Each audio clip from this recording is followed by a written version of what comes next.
अभी काफ़ी दिनों से इनकम टैक्स से रिलेटेड जो नए ड्राफ्ट्स है उससे रिलेटेड बातचीत हो रहे थे कि आखिर क्या होगा, प्रमोशंस वगैरह कैसे होंगे।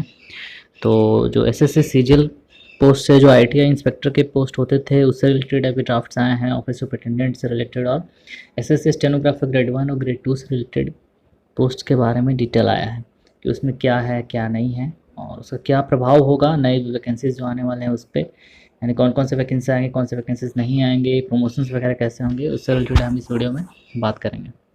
आगे हम थोड़ा बात कर लेंगे कि पहले कैसे प्रमोशंस होते थे। एमटीएस से टीए बनने में पहले 5 साल लगते थे और फिर टीए टू सीनियर टीए बनने में 3 से 4 साल और फिर सीनियर टीए टू इंस्पेक्टर बनने में 3 से 4 साल लगते हैं, यानी कि लगभग 10 से 11 साल में हम एमटीएस टू इंस्पेक्टर बन जाते थे। लेकिन अभी थोड़ा चेंजेस आए हैं, एमटीएस टू टीए बनने में 5 साल वही है, सेम है, और टीए टू ऑफिस सुपरिटेंडेंट बनने में हमें 10 साल टाइमिंग लगेगा। उसके बाद फिर ऑफिस सुपरिटेंडेंट से आईटीआई बनने में 5 साल, यानी कि कम से कम 20 साल का टाइम हमें लगेगा। जनरली इससे ज़्यादा ही लगने वाला है, क्योंकि अगर आपका 5 साल में प्रमोशन होने वाला है तो पहले प्रमोशन उनका होगा जो आपसे सीनियर है, यानी कि प्रोसेस होते होते लगभग 6 से 1 साल लग जाते हैं, यानी कि आपका एक एक ईयर और ऐड कर लो तो यानी कि 20 साल प्लस होना ही होना है। स्टेनोग्राफर ग्रेड 2 का जो वैकेंसीज आते थे वो लेवल 4 और लेवल 6 के आते थे, जो अब लेवल 6 हटाकर स्टेनोग्राफर ग्रेड 1 के साथ ही वो मर्ज कर दिया गया है और आपका सिर्फ जो वैकेंसीज आएंगे वो स्टेनोग्राफर ग्रेड 2 से रिलेटेड वैकेंसीज आएंगे, यानी कि लेवल 4 के।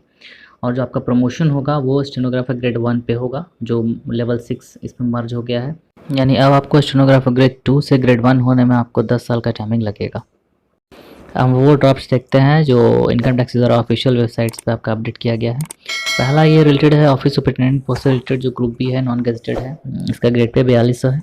इस पोस्ट पे पहले रिक्रूटमेंट नहीं होता था डायरेक्ट, पहले प्रमोशंस के द्वारा ही होते थे, लेकिन अब जो सीनियर टैक्स असिस्टेंट और ऑफिस सुपरिटेंडेंट है उसको एक ही पोस्ट में मर्ज कर दिया गया है, यानी कि सीनियर टैक्स असिस्टेंट को मर्ज करके ऑफिस सुपरिटेंडेंट बना दिया गया है। और इसका जो रिक्रूटमेंट होगा वो डायरेक्ट रिक्रूटमेंट होगा एसएससीजीएल के थ्रू, यानी कि जो अब जो वैकेंसी सीजीएल 2021 में आने वाला है उसमें आपको ऑफिस सुपरिटेंडेंट अगर पास हो जाता है बिल तो ऑफिस सुपरिटेंडेंट के पोस्ट के लिए ही आपको मिलेगा।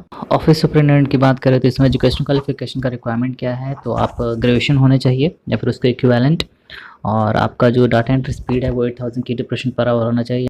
इस पोस्ट में जो रिक्रूटमेंट होगा 75% बाय डायरेक्ट रिक्रूटमेंट होगा और 25% प्रमोशंस के द्वारा होंगे। लेकिन पहले जो रिक्रूटमेंट होते थे उसमें 75% प्रमोशन से होते थे और 25% डायरेक्ट रिक्रूटमेंट के द्वारा किया जाता था।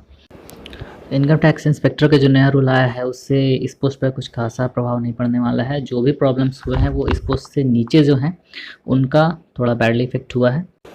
इस पोस्ट में जो रिक्रूटमेंट होगा वो सिलेक्शन के द्वारा ही रिक्रूटमेंट होगा, आपको दिख रहा होगा, और इसका भी रेशियो वही होगा, यानी कि 3:1, यानी कि 3 प्रमोशन से आपको 25% होंगे और 75% आपके डायरेक्ट रिक्रूटमेंट से होंगे। और इसका एजुकेशन क्वालिफिकेशन वगैरह वही है जो पहले था।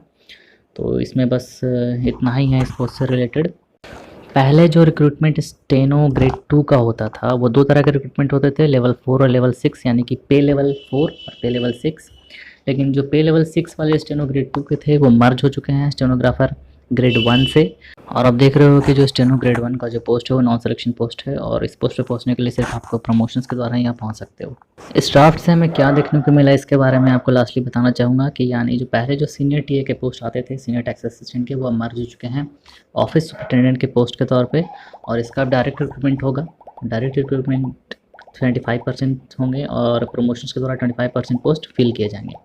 अब आपको जूनियर टीए से ऑफिस सुपरिटेंडेंट बनने में 10 साल लगेंगे, लेकिन जो पहले जो टीए अपॉइंट हो चुके हैं उन पे ये एप्लीकेबल नहीं होगा, तो उन्हें टेंशन लेने की ज़रूरत नहीं है। जो नए रिक्रूटमेंट होने वाले हैं उनके लिए बैड न्यूज़ है। और ऑफिस सुपरिटेंडेंट से इनकम टैक्स इंस्पेक्टर बनने में आपको 5 साल का टाइमिंग लगेगा।